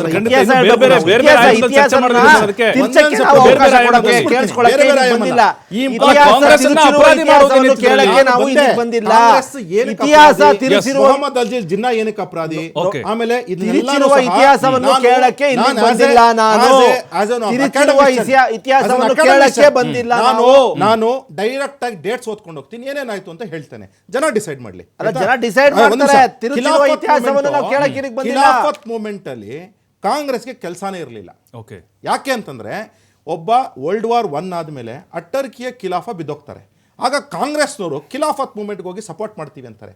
ತುಂಬ ಜನ ಹೇಳ್ತಾರೆ ಇದು ಒಳ್ಳೇದಲ್ಲ, ಭಾರತದಲ್ಲಿ ಅನೇಕ ವಿಚಾರಗಳಾಗೋಗ್ತವೆ ಅಂತ ಹೇಳ್ತಾರೆ ಕಾಂಗ್ರೆಸ್ಗೆ. ಆದರೂ ಖಿಲಾಫತ್ ಮೂವ್ಮೆಂಟ್ಗೆ ಸಪೋರ್ಟ್ ಮಾಡುತ್ತೆ ಕಾಂಗ್ರೆಸ್. ಅದಾದಮೇಲೆ ಮಾಂಟೆ ಚಾರ್ಲೋ ರಿಫಾರ್ಮ್ಸ್ ಅಂತ ಹೇಳಿ 1919ನಲ್ಲೇ ಫಾರ್ಮ್ ಮಾಡ್ತಾರೆ. ಆ ಮಾಂಟೆ ಚಾರ್ಲೋ ರಿಫಾರ್ಮ್ಸ್ ಆದಾಗ ಯಾವ ರೀತಿ ಎಲೆಕ್ಷನ್ಸ್ ಆಗಬೇಕು ಅಂತ ಅಂದ್ಬಿಟ್ಟು ಕೊಟ್ರಲ್ಲ, ಆವಾಗ ಯಾಕೆ ನೀವು ಅಪೋಸ್ ಮಾಡಲಿಲ್ಲ? ಮುಸ್ಲಿಮ್ಸ್ಗೆ ಸಪ್ರೇಟ್ ಸೀಟು, ಆಮೇಲೆ 2 ವೋಟು ಇದೆಲ್ಲ ಕೊಟ್ರಲ್ಲ. ಒಂದು ನಿಮಿಷ ಮುಗಿಸ್ತೀನಿ. 2 ನೇಷನ್ ಥಿಯರಿನ ಅದೇ ಟೈಮ್ನಲ್ಲೇ ಈ ಖಿಲಾಫತ್ ಮೂವ್ಮೆಂಟಲ್ಲಿ ಪಾರ್ಟಿಸಿಪೇಟ್ ಮಾಡಿದಂಥ ಅಲಿ ಬ್ರದರ್ಸ್ ಇದ್ರಲ್ಲ, ಅಲಿ ಬ್ರದರ್ಸ್ ಅಂತಲೇ ಒಂದು ಪುಸ್ತಕ ಇದೆ ಆಯಿತಾ, ಆ ಪುಸ್ತಕದಲ್ಲಿ ಕ್ಲಿಯರಾಗಿ ಹೇಳ್ತಾರೆ 1920 ಅಂತ. ಯಾಕೆ ಕಾಂಗ್ರೆಸ್ನವ್ರು ಮೆನ್ಷನ್ ಮಾಡಲ್ಲ ಇದನ್ನು? ಆಮೇಲೆ ಮುಸ್ಲಿಂ ಹೋಮ್ಲ್ಯಾಂಡ್ ಪ್ರಾವಿಷನ್ ಎಲೆಕ್ಷನ್ಸ್ ಅಂತ ಆಗುತ್ತೆ ಆಯಿತಾ. ಅಂದರೆ 1930ಇಂದ 1938 ಮಧ್ಯದಲ್ಲಿ ನಡೆದಂಥ ಘಟನೆಯಲ್ಲಿ ರೆಹಮತ್ ಅಲಿ ಖಾನ್ ಅಂತಕ್ಕಂತಹ ಒಬ್ಬ ಮುಸ್ಲಿಂ ಲೀಗ್ನ ಲೀಡರು, ಚೌಧರಿ ರೆಹಮತ್ ಅಲಿ ಖಾನ್ ಅಂತ 1933ನಲ್ಲಿ ಕ್ಲಿಯರ್ ಕಟ್ಟಾಗಿ ಹೇಳ್ತಾರೆ, now or never, let us create a Muslim country ಅಂತ ಹೇಳ್ತಾರೆ. ಕಾಂಗ್ರೆಸ್ನವರು ಏನು ಬಾಯಲ್ಲಿ ಗೆಣಸ್ ತಿಂತಾ ಇರ್ತಾರ ಈ ರೆಹಮತ್ ಅಲಿ ಖಾನ್ ಬಗ್ಗೆ ಮಾತಾಡಲಿಕ್ಕೆ. ಹೌದು, ಕರೆಕ್ಟ್, ನಾನು ಒಪ್ಕೊಳ್ತಾ ಇದ್ದೀನಿ. ತಮ್ಮ ಮಾಧ್ಯಮದಲ್ಲೂ ಹೇಳ್ತೀನಿ, ಹಿಂದೂ ಮಹಾಸಭಾದಲ್ಲಿ ಒಂದು ರೆಸೊಲ್ಯೂಷನ್ ಆಗುತ್ತೆ, ಅಕಸ್ಮಾತ್ ಇದೇ ಪದ ಹೇಳ್ತಾರೆ, ನಾನು ಹೇಳ್ತಾ ಇದ್ದೀನಿ, ಬೇಕಾದ್ರೆ ಕೋಟ್ ಮಾಡಿ, ನಾನು ಬೇಕಂದ್ರೆ ನನ್ನ ಮೇಲೆ ಡಿಫಾಮೇಷನ್ ಕೇಸ್ ಹಾಕಿ ನಾನು ಹೇಳ್ತಾ ಇದ್ದೀನಿ, ಓಪನ್ ಆಗಿ ಹೇಳ್ತಾ ಇದ್ದೀನಿ, ಅಕಸ್ಮಾತ್ ಚೌಧರಿ ರೆಹಮತ್ ಅಲಿ ಖಾನ್ಗೆ ಧೈರ್ಯ ಇದ್ದು ಮುಸ್ಲಿಂ ಕಂಟ್ರಿ ಕ್ರಿಯೇಟ್ ಮಾಡ್ತೀವಿ ಅಂದರೆ ನಮ್ಮ ಅಬ್ಜೆಕ್ಷನ್ ಇಲ್ಲ ಅಂತ ಅಂದ್ಬಿಟ್ಟು ಹಿಂದೂ ಮಹಾಸಭಾ ರೆಸೊಲ್ಯೂಷನ್ ಆಗುತ್ತೆ. ಇದನ್ನ ದೊಡ್ಡ ತಪ್ಪು ಅಂತ ಅಂದ್ಬಿಟ್ಟು ಹೇಳ್ತಾರೆ ಪವನ್ ಖೇರ್ ಅವರು. ಅದಾದ್ಮೇಲೆ ತದನಂತರದಲ್ಲಿ ನಾನು ಏನಕ್ಕೆ ಕಾಂಗ್ರೆಸ್ನ ಮತ್ತೆ ಬ್ಲೇಮ್ ಮಾಡ್ತೀವಿ ಅಂತ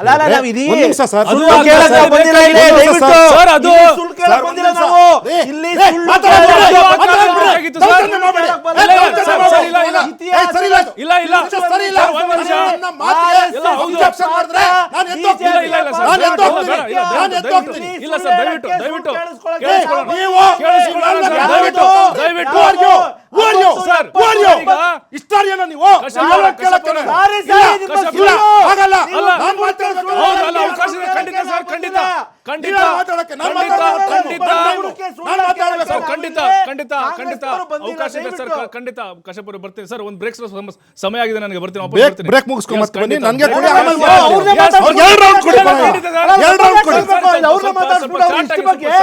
ಇದೇ ಇತಿಹಾಸದ ಸುಳ್ಳುಗಳು ಇವರು ಬಿಜೆಪಿ ಟೆಕ್ಸ್ಟ್ ಬುಕ್ ಅಲ್ಲಿ ಮಾಡ್ತಾರೆ, ಎಲ್ಲ ಮುಂದೆ ಮಾಡ್ತಾರೆ.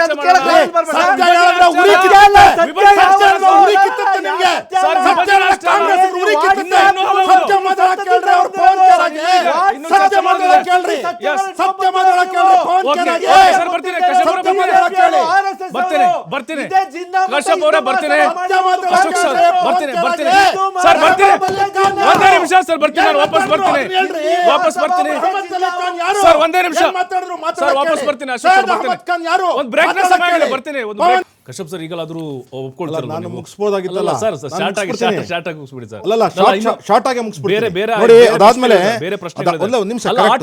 ದೇಶ ವಿಭಜನೆ ಅನಿವಾರ್ಯವಾಗಿತ್ತು. ಈಗಿನ ತರಹ ನೆಹರು ಅವರಿಗೆ ಸಲಹೆ ಕೊಡ್ಲಿಕ್ಕೆ ಅಧಿಕಾರಿಗಳು ಆ ಸಂದರ್ಭದಲ್ಲಿ ಅದಲ್ಲ, ನಾನು ಅಲ್ಲ, ನೆಹರು ಅವರಿಗೆ ಸರ್ ಆ ಟೈಮಲ್ಲಿ 3 ಘಟನೆ ಹೇಳ್ಬಿಟ್ಟು ನಾನು ಖಂಡಿತ ಅಲ್ಲ, 3 ಘಟನೆ ಹೇಳಿ ಮುಗಿಸ್ತೀನಿ. ಆ ಟೈಮ್ನಲ್ಲಿ ಸಲಹೆ ಕೊಡೋರು ಇರಲಿಲ್ಲ ಸರ್. ಆ ಟೈಮ್ನಲ್ಲಿ ಕರೆಕ್ಟ್ ಒಪ್ಕೊಂಡೆ.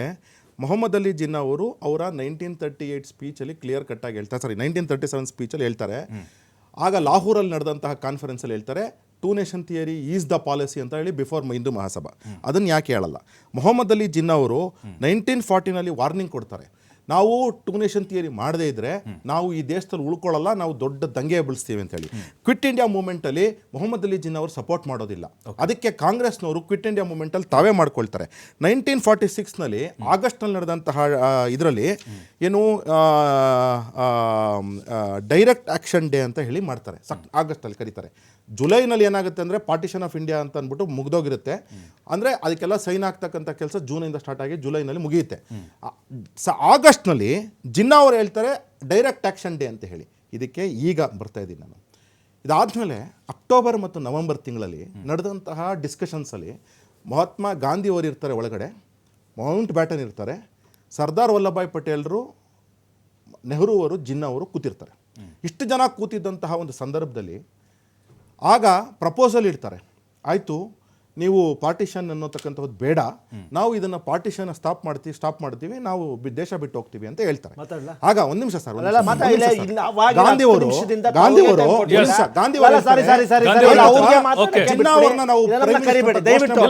ನಾವು ಇತಿಹಾಸವನ್ನು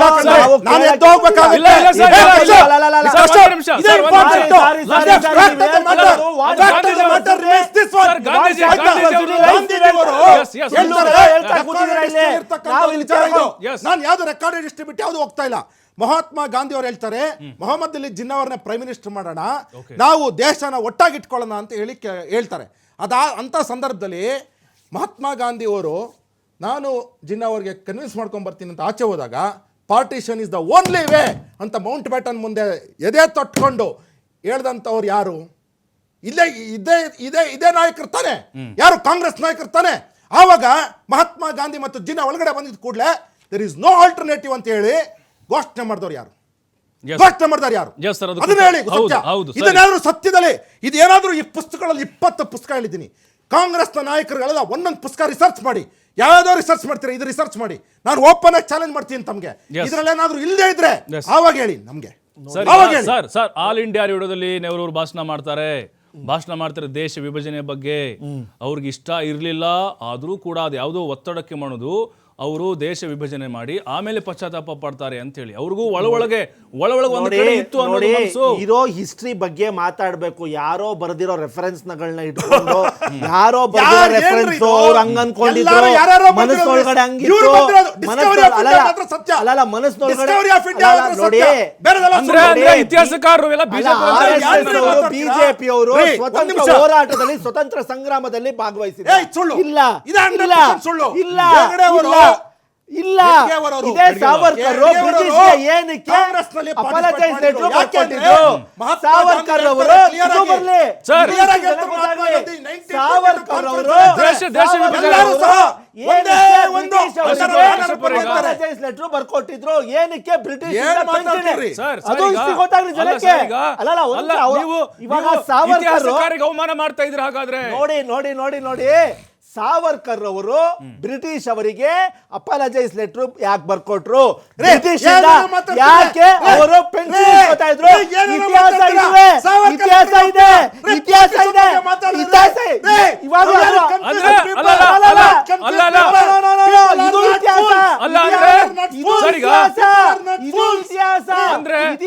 ಇದು ಸಾವರ್ಕರ್ ಅವರು ಬರೆದಿರುವ ಅಪಾಲಜೈಸ್ ಲೆಟರ್. ಹೌದು, ಸ್ವತಂತ್ರದ ಸಂಗ್ರಾಮದ ಬಗ್ಗೆ, ಇಂಡಿಪೆಂಡೆನ್ಸ್ ಹೋರಾಟದ ಬಗ್ಗೆ ಮಾತಾಡುವ ನೈತಿಕತೆ ಇಲ್ಲ. ಯಾಕಂದ್ರೆ ಇದೇ ಬಿಜೆಪಿ ಅವರು, RSS ಅವರು, ಹಿಂದೂ ಮಹಾಸಭಾದವರು ಬ್ರಿಟಿಷ್ ಅವರಿಗೆ ಅಪಾಲಜೈಸ್ ಲೆಟರ್ ಬರ್ಕೊಟ್ಟು ಬ್ರಿಟಿಷ್ ಅವರಿಂದ ಪೆನ್ಷನ್ ಇಸ್ಕೊಂಡಿದ್ದಾರೆ ಇದೇ ಬಿಜೆಪಿ ಅವರು, RSS ಅವರು. ಹಾಗಾಗಿ ಹಿಂದೂ ಮಹಾಸಭಾ ಮತ್ತೆ ಜಿನ್ನಾ ಅವರು ಕೂಡಿ ಇಂಡಿಯಾ ಪಾರ್ಟಿಷನ್ ಮಾಡಿರೋದತ್ತು. ಇದರಿಂದ ಕಾಂಗ್ರೆಸ್ ಆಗ್ಲಿ ನೆಹರು ಆಗ್ಲಿ ಇಲ್ಲ. ನೋಡಿ ಇತಿಹಾಸದಲ್ಲಿದೆ. ಇವರು ಮಾತಾಡುತ್ತಿರುವ ಇತಿಹಾಸ ಅವರ ಸ್ವಂತದ್ದು, ಕ್ರಿಯೇಷನ್. ವಾಟ್ಸ್ಆಪ್ ಯೂನಿವರ್ಸಿಟಿ 2014 ಬಂದಿರೋ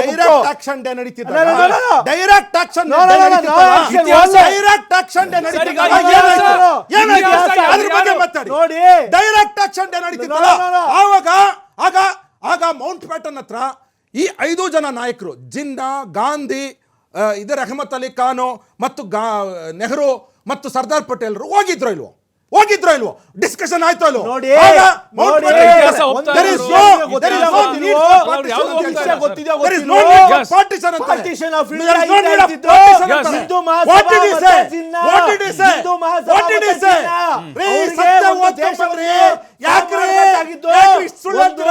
ಡಿಸ್ಕವರಿ ಆಫ್ ಇಂಡಿಯಾ ಅಲ್ರಿ ಇದು.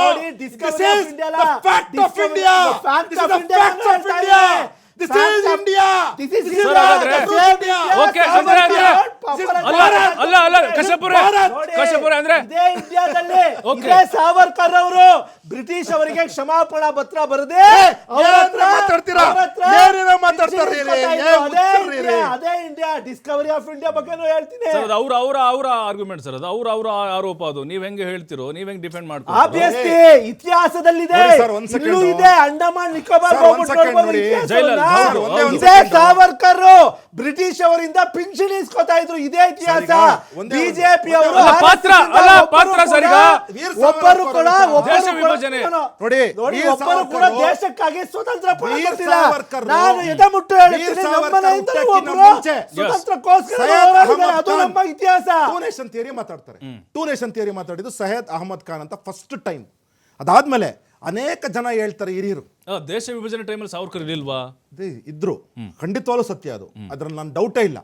ಹಿಂದೂ ಮಹಾಸಭಾದಲ್ಲಿ ಆದಂತಹ ಒಂದು ದೊಡ್ಡ ರೆಸೊಲ್ಯೂಷನ್ ಅಲ್ಲಿ ವೀರ್ ಸಾವರ್ಕರ್ ಕೂತಿದ್ರು, ಅದು ಸತ್ಯನೇ, ಅದನ್ನ ನಾನು ಹೇಳ್ತಾ ಇಲ್ಲ ಏನ್ಸತ್ತೆ ಸುಳ್ಳು ಅಂತ ಹೇಳಿ. ಅದಕ್ಕಿಂತ ಮುಂಚೆ ನನ್ನ ಎರಡು ಅಬ್ಜೆಕ್ಷನ್ಸ್. ಒಂದು ಅಬ್ಜೆಕ್ಷನ್ ಏನು ಅಂದರೆ, ಸೈಯದ್ ಅಹಮದ್ ಖಾನ್ ಬಗ್ಗೆ ಇವತ್ತವರೆಗೂ ಸಹ ಕಾಂಗ್ರೆಸ್ ಅವ್ರು ಯಾಕೆ ಮೆನ್ಷನ್ ಮಾಡಿಲ್ಲ? ಅದಾದಮೇಲೆ ಸೈಯದ್ ಅಹಮದ್ ಖಾನ್ ಅವ್ರ ಬಗ್ಗೆ ಪುಸ್ತಕಗಳಲ್ಲಿ ಒಂದು ನಿಮಿಷ ಸರ್ ನೋಡಿ, ಇಂಡಿಯಾ ರಿವೋಲ್ಟ್ ಅಂತ ಮಾತಾಡ್ತಾರೆ. ಅದಾದಮೇಲೆ ದ ವಾಯೇಜ್ ಆಫ್ ಮಾಡರ್ನೈಸೇಷನ್ ಅಂತ ಹೇಳಿ ಮಾತಾಡ್ತಾರೆ. ಎಸ್ ಅಂಡ್ ಇಸ್ ಸ್ಕಾಲರ್ಸ್ ಅಂತ ಅಂದ್ಬಿಟ್ಟು ಮಾತಾಡ್ತಾರೆ. ಆಮೇಲೆ ಸ್ಪೀಚಸ್ ಅಂತ ಅಂದ್ಬಿಟ್ಟು ಒಂದು ಪುಸ್ತಕ ರಿಲೀಸ್ ಮಾಡಿದ್ದಾರೆ. ಈ ಎಲ್ಲ ಪುಸ್ತಕಗಳಲ್ಲೂ ಸಹ ಕಾಂಗ್ರೆಸ್ನವರು ಯಾಕೆ ಸೈಯದ್ ಅಹಮದ್ ಖಾನು ಟೂ ನೇಷನ್ ಥಿಯರಿನ 1876 ಕೋಟ್ ಮಾಡಿದ್ರು ಅಂತ ಯಾಕೆ ಹೇಳಲ್ಲ? ಒಂದು, ಚೌಧರಿ ರೆಹಮತ್ ಅಲಿ ಖಾನು ಅದಕ್ಕಿಂತ ಮುಂಚೆ ಅಲಿ ಬ್ರದರ್ಸು ಕೋಟ್ ಮಾಡಿದ್ರು two nation theory Khilafat movement ಅಲ್ಲಿ, ಯಾಕೆ ಕೋಟ್ ಮಾಡಲ್ಲ? ಅದಾದ್ಮೇಲೆ ಚೌಧರಿ ರೆಹಮತ್ ಅಲಿ ಖಾನ್ ಏನ್ ಕೋಟ್ ಮಾಡಿದ್ರು 1933 ಯಾಕೆ ಕೋಟ್ ಮಾಡಲ್ಲ? ಅದಾದ್ಮೇಲೆ 1937 ಲಾಹೋರ್ ರೆಸೊಲ್ಯೂಷನ್ ಅಲ್ಲಿ, ಯಾವುದು ಮುಸ್ಲಿಂ ಲೀಗ್ ಲಾಹೋರ್ ರೆಸೊಲ್ಯೂಷನ್ ಅಲ್ಲಿ ಮೊಹಮ್ಮದ್ ಅಲಿ ಜಿನ್ನಾ ಹೇಳ್ತಾರೆ, ಅದನ್ನೆಲ್ಲವನ್ನು ಸಹ ಕೋಟ್ ಮಾಡದೆ ಬರೀ ಹಿಂದೂ ಮಹಾಸಭಾ ಬಗ್ಗೆ ಮಾತ್ರ ಮಾತಾಡ್ತಾರೆ. ಅದಾದ್ಮೇಲೆ ಡೈರೆಕ್ಟ್ ಆಕ್ಷನ್ ಡೇ ನಡೆದಂತಹ ಸಂದರ್ಭದಲ್ಲಿ ಈ ಡಿಸ್ಕಷನ್ನು, ನಾನು ಹೇಳ್ತಿರ್ತಕ್ಕಂಥ ಡಿಸ್ಕಷನ್ನು ರೆಕಾರ್ಡೆಡ್ ಹಿಸ್ಟ್ರಿನಲ್ಲಿ ನೀವೇನಾದರೂ ಮೆನ್ಷನ್ ಮಾಡಿ ಅಕಸ್ಮಾತ್ ಹುಡುಕಿದ್ರೆ ಡೈರೆಕ್ಟಾಗಿ ಸಿಗುತ್ತೆ. ಆವತ್ತಿನ ಎಲ್ಲ ಪೇಪರ್ಗಳಲ್ಲೂ ಸಹ 1946 ಅಕ್ಟೋಬರ್ ನವೆಂಬರ್ ಪೇಪರ್ಗಳಲ್ಲಿ ತೆಗೆದು ನೋಡಿದ್ರೆ ಕ್ಲಿಯರ್ ಕಟ್ ಆಗಿದೆ. ಅದರಲ್ಲಿ ಮೌಂಟ್ ಬ್ಯಾಟನ್ನು ಮಹಾತ್ಮ ಗಾಂಧಿ ಮೊಹಮ್ಮದ್ ಅಲಿ ಜಿನ್ನಾಗೆ ಕನ್ವಿನ್ಸ್ ಮಾಡ್ತಾರೆ, ಬೇಡ ಟೂ ನೇಷನ್ನು, ಇದರಿಂದ ತುಂಬಾ ಅನಾನುಕೂಲ ಆಗುತ್ತೆ ಅಂತ ಹೇಳಿ. ಆಗ ಇದೇ ಕಾಂಗ್ರೆಸ್ನ ಎಲ್ಲ ನಾಯಕರುಗಳು ಸಹ ಏನು ಹೋಗಿ ಮೌಂಟ್ ಬ್ಯಾಟನ್ ರಿಕ್ವೆಸ್ಟ್ ಮಾಡಿದ್ರು, ಚರಿತ್ರೆ ತೆಗೆದು ನೋಡಿ, ನ್ಯೂಸ್ ಪೇಪರ್ಸ್ ತೆಗೆದು ನೋಡಿ. ಅದಾದ್ಮೇಲೆ ಯಾರ್ಯಾರು ಪಾರ್ಟಿಷನ್ ಬಗ್ಗೆ ಪುಸ್ತಕಗಳು ಬರೆದಿದ್ದಾರೆ ಅವರೆಲ್ಲ ಪುಸ್ತಕಗಳು ರೆಫರೆನ್ಸಸ್ ತೆಗೆದು ನೋಡಿ ಗೊತ್ತಾಗುತ್ತೆ. ಎಸ್ ಸರ್, ಇದೊಂದೇ ಅಲ್ಲ ಸರ್, ಈಗ ನೋಡಿ ಅಯೋಧ್ಯೆ ವಿವಾದ, ಬಾಬ್ರಿ ಮಸೀದಿ ಧ್ವಂಸ, ಅಂದರೆ ಅಲ್ಲಲ್ಲ ಗೋಡ್ಸೆ ನಾಥುರಾಮ್ ಗೋಡ್ಸೆ ಬಗ್ಗೆ ಸಾಫ್ಟ್ ಕಾರ್ನರು RSS ಬ್ಯಾನ್ ಮಾಡ್ತೀರ, ಅದೆಲ್ಲ ಅಂದ್ರೆ ಆ ವಿಚಾರಗಳನ್ನ ತೆಗೆದು ಹಾಕೋದು ನಿಮಗೆ ಹೇಗೆ ಬರುತ್ತೋ ಹಂಗೆ ಪಠ್ಯಕ್ರಮ ರಚನೆ ಮಾಡೋದು. ಹಿಂದುತ್ವವನ್ನ ನೀವು ಮಕ್ಕಳಲ್ಲಿ ತುಂಬುತ್ತಾ ಇದ್ದೀರಿ. ಯಾಕೆ ನಾವು ಹಿಂದುತ್ವವನ್ನು ತುಂಬ್ತಾ ಇಲ್ಲ, ಪಾಠಗಳಿದಾವೆ ಸರ್, ಭಾರತೀಯತೆ ತುಂಬ್ತಾ ಇದೀವಿ. ಪಾಠಗಳು ಆ ಥರ ಇದಾವೆ. ನಿಮ್ಮ ವೈಯಕ್ತಿಕ ಅಜೆಂಡಾಗಳು ಯಾಕೆ ನೋಡಿ, ಒಂದು ನಿಮಿಷ ಹೇಳ್ತೀನಿ. ಈ ನಾವು ಹೇಳ್ತಿರ್ತಕ್ಕಂಥದ್ದು ಒಂದೇ ಒಂದು, ನಾನು ಅಕಾಡೆಮಿಷಿಯನ್ ಆಗಿ ಹೇಳ್ತಿದ್ದೇನೆ, ಭಾರತೀಯ ಜನತಾ ಪಾರ್ಟಿಯ ವಕ್ತಾರನಾಗಿ ಹೇಳ್ತಿದ್ದೇನೆ. ಏನು ಅಂತ ಹೇಳಿದ್ರೆ, ಈ ಚರಿತ್ರೆಯಲ್ಲಿ 14,000 ವರ್ಷಗಳ ಇತಿಹಾಸ ಇರತಕ್ಕಂಥ ಈ ಭಾರತಕ್ಕೆ ನೀವು ಯಾವುದೋ ಒಂದು 1000 ವರ್ಷಗಳಲ್ಲಿ ವೈಭವೀಕರಣ ಮಾಡ್ಕೊಂಡು ಯಾರೋ ಮೊಘಲರನ್ನ, ಒಬ್ಬ ಇಲ್ಲಿ ಕರ್ನಾಟಕದಲ್ಲಿದ್ದಂತಹ ಒಬ್ಬ ಇವ್ರನ್ನ ವೈಭವೀಕರಣ ಮಾಡ್ಕೊಂಬಂದಿದ್ದಾರೆ. ನಾವು ಹೇಳೋದು ಒಂದೇ, 14,000 ವರ್ಷಗಳ ಇತಿಹಾಸದಲ್ಲಿ ಏನೇನಾಗಿದೆ, ಅಹೋಮಿಂದ ಹಿಡ್ಕೊಂಡು ಲಲಿತಾದಿತ್ಯದಿಂದ ಹಿಡ್ಕೊಂಡು ಪ್ರತಿಯೊಬ್ಬರೂ ಸಹ ನೀವು ಸರಿಯಾಗಿದಂತಹ ಸ್ಥಾನಮಾನ ಕೊಡಿ. ವೈಭವೀಕರಣ ಮಾಡೋದು ಬೇಡ. ಅವ್ರೇನೋ ದುರಾಡಳಿತ ಮಾಡಿದ್ರಾ ಹೇಳಿ, ಆಡಳಿತ ಸರಿಯಾಗಿ ಮಾಡಿದ್ರಾ ಹೇಳಿ, ತೊಂದರೆ ಇಲ್ಲ ನಮಗೆ. ಪಾರ್ಟಿಷನ್ ಆಫ್ ಇಂಡಿಯಾಗೆ ಕಾರಣ ಏನು, ವಾಟ್, ವೈ, ಹೌ, ಇದನ್ನ ಇದನ್ನ ನಾವು ಹೇಳ್ತಿರ್ತಕ್ಕಂಥದ್ದು ಇಷ್ಟೇ. ಮುಸ್ಲಿಂ ದೊರೆಗಳದ್ದು ಪಾಠನೆ ತೆಗೆದು ಹಾಕ್ಬಿಡ್ತೀರಲ್ಲ ಸರ್. ನಾನು ಬಂದೆ, ಅವ್ರು ಮಾಡಿರುವಂತ ಸಾಧನೆಗಳು ಕಾಣಿಸ್ತಾರೆ, ಅವರ ಕ್ರೌರ್ಯ, ಅವರ ದೌರ್ಜನ್ಯಗಳು ಮಾತ್ರ ಹೈಲೈಟ್ ಮಾಡ್ತೀರಿ. ಇಲ್ಲ, ಈಗ ಅವ್ರು ಮಾಡಿರೋಂಥ ಸಾಧನೆ, ಅಕಸ್ಮಾತ್ ನೀವೇನಾದ್ರೂ ಒಬ್ಬ ಯಾರೋ ಕರ್ನಾಟಕದ ಆಡಳಿತ ಮಾಡಿದಂತಹ ಓಲ್ಡ್ ಮೈಸೂರಲ್ಲಿ ಆಡಳಿತ ಮಾಡೋದು, ಅವ್ನು ಹೆಂಗ್ ಪಡ್ಕೊಂಡ ರಾಜ್ಯನ ಅದನ್ನು ಹೇಳಿ. ಅದಾದ್ಮೇಲೆ ಅವ್ನು ಸಿಲ್ಕ್ ತಂದ, ಕರೆಕ್ಟ್ ಒಪ್ಕೊಳ್ತಾ ಇದ್ದೀನಿ ನಾನೇ, ಸಿಲ್ಕ್ ತಂದ ಅಂತೇಳಿ.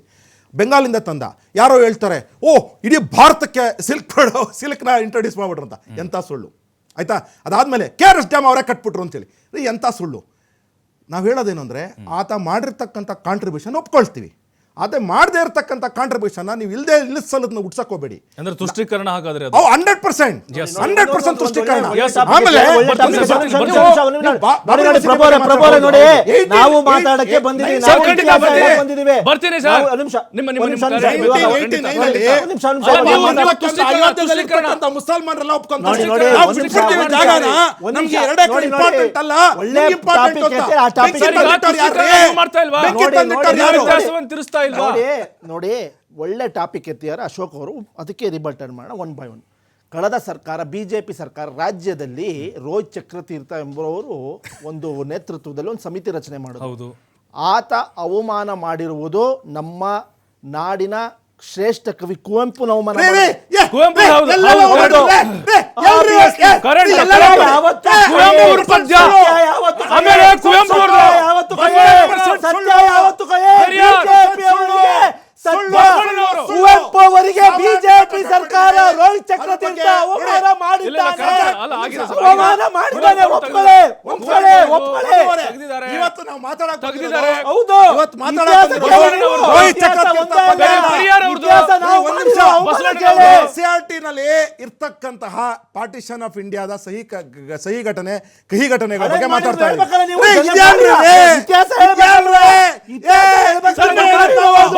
ಡಿಸ್ಕವರಿ ಆಫ್ ಇಂಡಿಯಾ ಸುಳ್ಳುಗಳು ಅಂತ ಹೇಳಿ ರೋಹಿತ್ ಚಕ್ರತೀರ್ಥ ಹೇಳ್ಬಿಡ್ತೀನಿ. ರೋಹಿತ್ ಚಕ್ರತೀರ್ಥ ಉತ್ತರ ಕೊಡ್ರಿ. ಕೊಡ್ತೀನಿ, ಅದಕ್ಕೂ ಕೊಡ್ತೀನಿ. ಬಿಜೆಪಿ ಅವರ ಯೋಗ್ಯತೆಗೆ ದೇಶಕ್ಕೆ ಸ್ವತಂತ್ರಕ್ಕಾಗಿ ಹೋರಾಡಿರುವ ಒಬ್ಬರು ಇಲ್ಲ. ಕಶಪುರ್, ಈಗ ನೀವು ಹೇಳ್ತಾ ಇದ್ರಲ್ವಾ, ಹೌದು, ಈಗ ಬಿಜೆಪಿ ಸರ್ಕಾರ ಇದ್ದಾಗ ಅವರು ಕೆಲವೊಂದಿಷ್ಟು ಪಠ್ಯಗಳನ್ನು ಪರಿಷ್ಕರಣೆ ಮಾಡಿದ್ದಾರೆ, ಸೇರ್ಪಡೆ ಮಾಡಿದ್ದಾರೆ. ಹೆಡ್ಗೇವಾರದವ್ರು ನೋಡಿದ್ವಿ ನಾವು, ಕೆಲವೊಂದಿಷ್ಟು ಬದಲಾವಣೆಗಳಾಗಿದ್ವು ಬಿಜೆಪಿ ಸರ್ಕಾರದಲ್ಲಿ. ನಿಮ್ಮ ಸರ್ಕಾರ ಬಂದ್ಮೇಲೆ ಈಗ ಅದು ತೆಗೆದುಹಾಕ್ಬಿಟ್ಟಿದ್ರಿ ಕೆಲವೊಂದು ಪಾಠಗಳನ್ನು ನೋಡಿ. ಬಟ್ ತುಷ್ಟೀಕರಣದಲ್ಲಿ ನೀವು ಅದು ಕಂಪ್ಲೀಟ್ ಆಗಿ ನಿಮಗೆ ಹೇಗೆ ಬೇಕು ಹಾಗೆ ವೋಟ್ ಬ್ಯಾಂಕ್ ಕನ್ವರ್ಟ್ ಆಗಲಿ ಅಂತ ನೀವು ಕೆಲವೊಂದಿಷ್ಟು ತಿದ್ದುಪಡಿ ಮಾಡ್ತಾ ಇದ್ದೀರಿ. ನೋಡಿ, ಅಲ್ಲಿ ನೆಹರು ಅವರು ತಮ್ಮ ಮಗಳಿಗೆ ಬರೆದ ಪತ್ರ ಅಂತ ಪಾಠ ಇದೆ ಸರ್. ಅದು ನೆಹರು ಅವರು ಯಾರು ಹಾಗಾದ್ರೆ? ಸೊ ಈ ಥರದ ಪ್ರಶ್ನೆಗಳು ಸಹಜವಾಗಿ ಬಂದೇ ಬರುತ್ತಲ್ವಾ? ನೋಡಿ, ನೆಹರು ನಮ್ಮ ದೇಶಕ್ಕೆ ಏನು ಕೊಡುಗೆ ನೀಡಿದ್ದಾರೆ ಅಂತ ಕಾಶ್ಮೀರದಿಂದ ಕನ್ಯಾಕುಮಾರಿವರೆಗೂ ಯುವಜನತೆಗೆ ಗೊತ್ತು, ಎಲ್ಲರಿಗೂ ಗೊತ್ತು. ನೆಹರು ಮತ್ತು ಗಾಂಧಿ ಕುಟುಂಬ, ಇಂದಿರಾ ಗಾಂಧಿ ಅವರು, ರಾಜೀವ್ ಗಾಂಧಿ ಅವರ ಕೊಡುಗೆ ದೇಶಕ್ಕೆ, ರಾಜ್ಯಕ್ಕೆ ಏನೇನು ಕೊಡುಗೆ ಇದೆ ಅಂತ ಎಲ್ಲರಿಗೂ ಗೊತ್ತು. ಅದ್ರ ಬಗ್ಗೆ ಇನ್ನೊಂದು ದಿವಸನೇ ಡಿಬೇಟ್ ಮಾಡ್ಕೊಳ್ಳೋಣ. Coming back to the subject, Jinnah's 1940 ರೆಸಲ್ಯೂಷನ್ನು ಹಾಗೂ Muslim League coalition government in Bengal, Sindh and north west after 1942 which paved the way for partition, ಹೊರತು ಕಾಂಗ್ರೆಸ್ ಅಲ್ಲ ಅಂತ ನಾನು ಹೇಳಕ್ ಬರ್ತೀನಿ. ಇದು ಇತಿಹಾಸದಲ್ಲಿ ಪಾರ್ಲಿಮೆಂಟ್ ಒಳಗಡೆ ಇರುವ ರೆಕಾರ್ಡ್ ಇಟ್ಟು ಮಾತಾಡ್ತಿದ್ದೀವಿ ಹೊರತು ನಾವು ಯಾವ ವಾಟ್ಸ್ಆ್ಯಪ್ ಯೂನಿವರ್ಸಿಟಿ ಅಂತ ತಗೊಂಡ್ಬಂದು ಮಾತಾಡ್ತಿಲ್ಲ. ಇದು ಹಿಂದೂ ಮಹಾಸಭಾ ಮತ್ತು ಜಿನ್ನಾ ಇದು ಕೊಯ್ಲೇಷನ್ ಗೌರ್ಮೆಂಟು, ಬೆಂಗಾಲು ಸಿಂಧ್ ಪ್ರಾಂತ್ಯದಲ್ಲಿ ಇದ್ದ ಕೊಯ್ಲೇಷನ್ ಗೌರ್ಮೆಂಟು 1940 ನಡೆದ ಒಂದು ರೆಸಲ್ಯೂಷನ್ ಪ್ರಕಾರ ನಡೆದ ಒಂದು ಪಾರ್ಟಿಷನ್ ಹೊರತು ಇದು ಕಾಂಗ್ರೆಸ್ ಮಾಡಿಲ್ಲ ಅಂತ ಹೇಳಕ್ ಬರ್ತೀನಿ. 2022ರಲ್ಲಿ ಇದೇ ರೋಹಿತ್ ಚಕ್ರತೀರ್ಥ ಇದು ಏನಪ್ಪ, ಅಂಬೇಡ್ಕರ್ ಅವರಿಗೆ, ಕುವೆಂಪುರವರಿಗೆ, ಬಸವಣ್ಣನವರಿಗೆ, ಪೆರಿಯಾರ್ ಅವರಿಗೆ, ಶಂಕರಾಚಾರ್ಯರವರಿಗೆ ಅಪಮಾನ ಮಾಡಿರುವ ಘಟನೆ ನಡೆದಿದೆ. ಇವರು ಇತಿಹಾಸ ಸೃಷ್ಟಿಸುವ ಇದು ತಿರುಚುವಲ್ಲಿ ಎತ್ತಿದ ಕೈ, ಧರ್ಮಗಳ ಬಗ್ಗೆ ಎತ್ತಿ ಜನರನ್ನ ಆಟ ಆಡಿಸ್ತಾರೆ. ನಮಗೆ ಜನರ ಬದುಕು ಮುಖ್ಯ, ಅವರು ಜನರ ಭಾವನೆ ಜೊತೆ ಆಟ ಆಡ್ತಾರೆ. ಬಟ್ ಇನ್ನೊಂದು ಸರ್, ನನ್ನ ಪ್ರಶ್ನೆ, ಈಗ ಈ ತುಷ್ಟೀಕರಣ ಅಂತ ಅದಕ್ಕೊಂದು ಒಳ್ಳೆ ಉದಾಹರಣೆ ಹೇಳ್ತೀನಿ. ಟಿಪ್ಪು ಸುಲ್ತಾನ್, ಇದು 80s 18ನೇ ಶತಮಾನದಲ್ಲಿ ಶೃಂಗೇರಿ ಮಠಕ್ಕೆ ಮರಾಠರ ಅಟ್ಯಾಕ್ ಆಗುತ್ತೆ ಶೃಂಗೇರಿ ಮಠಕ್ಕೆ.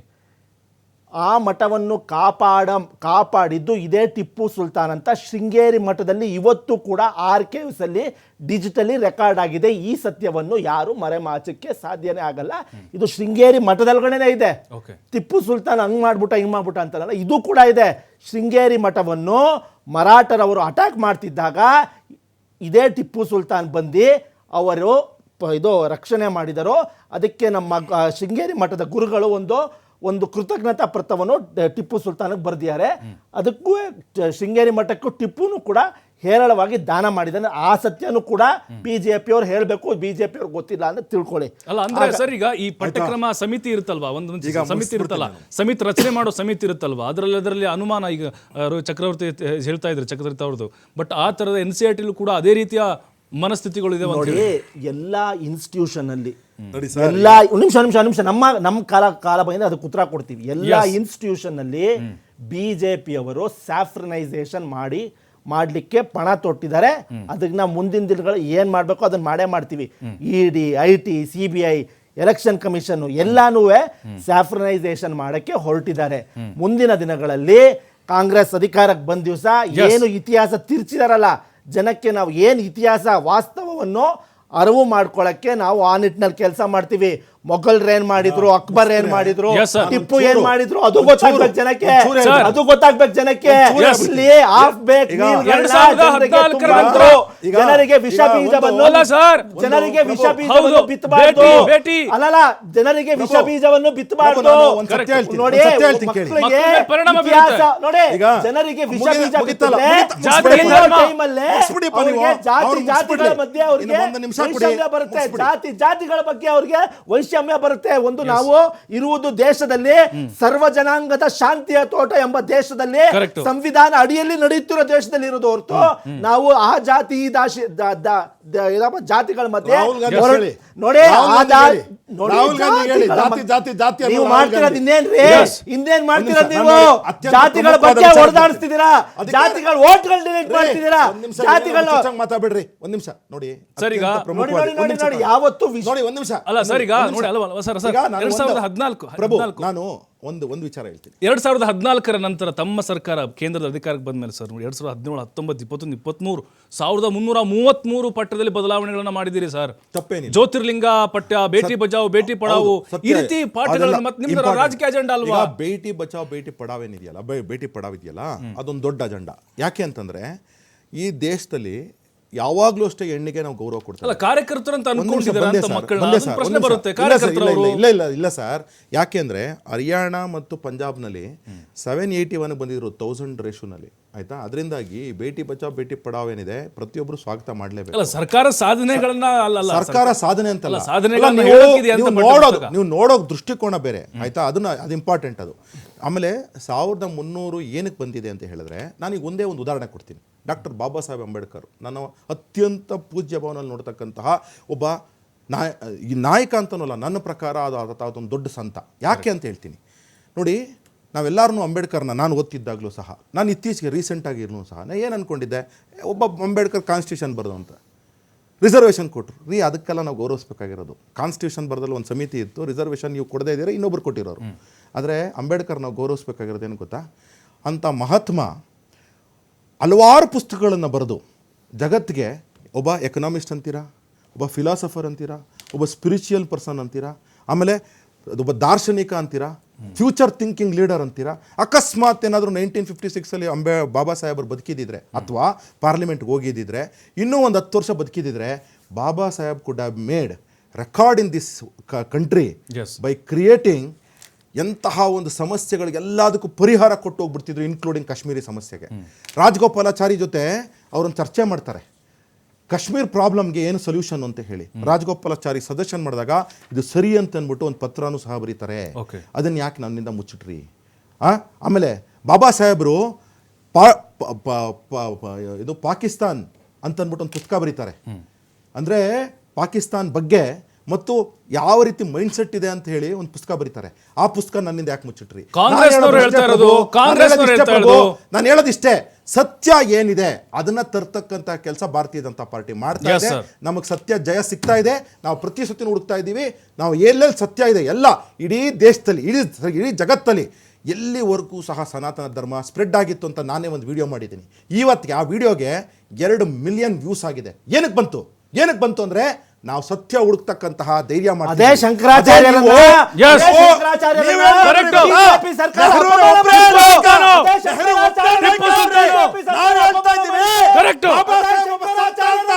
ಬಾಬಾ ಸಾಹೇಬ್ ಅದು ಬಿಜೆಪಿ.